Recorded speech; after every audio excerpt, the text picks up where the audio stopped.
Hello hi friends, welcome back to Suma kitchen. అందరు ఎలా ఉన్నారు?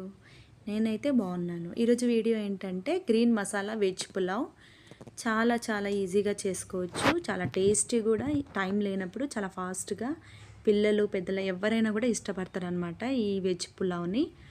సో ఎలా చేసుకోవాలి అన్నది నేను చూపిస్తాను. సో స్కిప్ చేయకుండా వీడియో మొత్తం చూడండి. సో ముందుగా కావాల్సింది మసాలా అన్నమాట. ఈ వెజ్ పులావ్కి కావాల్సిన మసాలా వచ్చి అల్లం, వెల్లుల్లి, దాని తర్వాత పచ్చిమిరపకాయలు. ఎంత కారం తింటారో అంత వేసుకోవాలి. ఒక మిక్సీ జార్లో అల్లం, వెల్లుల్లి, పచ్చిమిరపకాయలు, తర్వాత గుప్పెడు పుదీనా, గుప్పెడు కొత్తిమీర వేసుకొని కొద్దిగా వాటర్ వేసుకొని బాగా పేస్ట్గా మెత్తగా చేసుకోవాలన్నమాట. మెయిన్ ఈ మసాలానే అన్నమాట ఈ పులావ్కి. ఈ ఇంగ్రీడియంట్స్ అంతా కూడా ఇలాగ పేస్ట్గా చేసుకొని మనము మసాలా చేసుకొని పక్కన పెట్టుకోవాలి.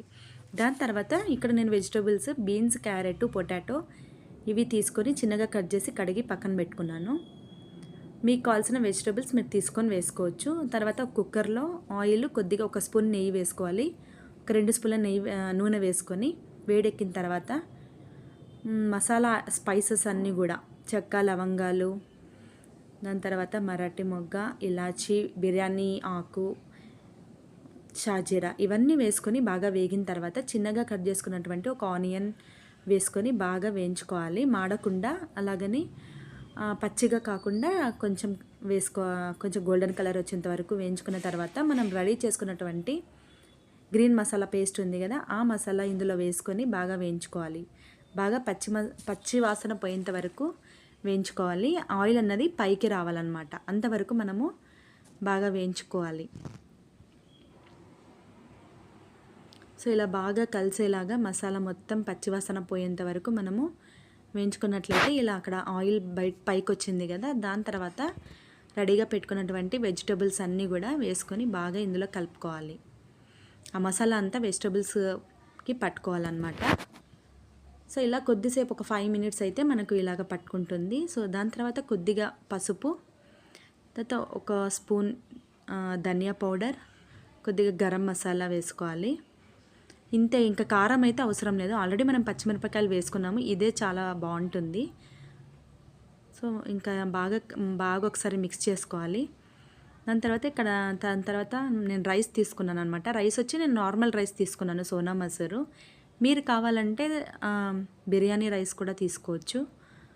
కడిగి ఇక్కడ బియ్యం బాగా కడిగేసి ఒకసారి ఆ మసాలాలో వెజిటబుల్స్లో వేసి ఒకసారి బాగా కలుపుకోవాలన్నమాట. మనకి వాటర్లో ఉన్నటువంటి వాటర్ అంతా కూడా ఎగిరిపోవాలి.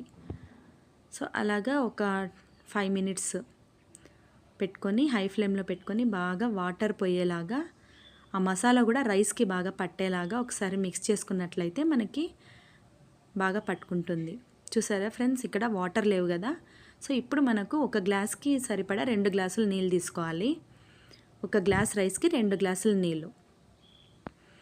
బాస్మతి రైస్ అయినా కూడా సేమ్ అనమాట. ఒక గ్లాస్కి 2 గ్లాసులు వాటర్ తీసుకొని ఇందులో పోసేసుకోవాలి. ఇప్పుడే సరిపడా ఉప్పు వేసుకోవాలి.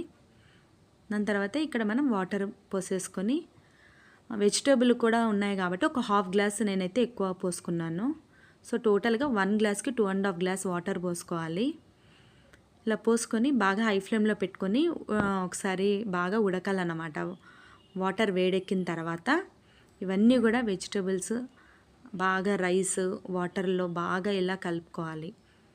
ఒకసారి ఇక్కడే టేస్ట్ చూసుకోవాలి మనము, సాల్ట్ లేదా కారం సరిపోయింది అన్నట్లయితే ఇక్కడ మనం ఫైనల్గా ఒక అర్ధ నిమ్మకాయ ఉంటుంది కదా, సో హాఫ్ లెమన్ సరిపోతుంది. ఇక్కడ ఇలా పిండేసుకొని మళ్ళీ ఒకసారి గరిటెతో బాగా కలుపుకొని ఇంకా మూత పెట్టుకున్నట్లయితే మనకు మీడియం ఫ్లేమ్లో 2 విజిల్స్ లేదా 3 విజిల్స్ వస్తే మనకి వెజిటబుల్స్ రైస్ పర్ఫెక్ట్గా కుక్ అయిపోతుంది. ఇంతే ఫ్రెండ్స్, చాలా సింపుల్గా ఫాస్ట్గా చేసేసుకోవచ్చు.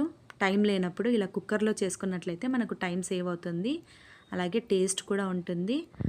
Veg pulao, green masala veg pulao తప్పకుండా ట్రై చేయండి. ఈ వీడియో మీకు నచ్చినట్లయితే ప్లీజ్ లైక్ చేయండి, సబ్స్క్రైబ్ చేయండి, మీ ఫ్రెండ్స్కి రిలేటివ్స్కి కూడా షేర్ చేయండి. మరిన్ని ఫర్దర్ ఫుడ్ వీడియోస్ కోసం సబ్స్క్రైబ్ చేయండి. నోటిఫికేషన్ కూడా బెల్ ఐకాన్ని ప్రెస్ చేసినట్లయితే నేను వీడియో అప్లోడ్ చేయగానే మీకు నోటిఫికేషన్ వస్తుంది. Thanks for watching.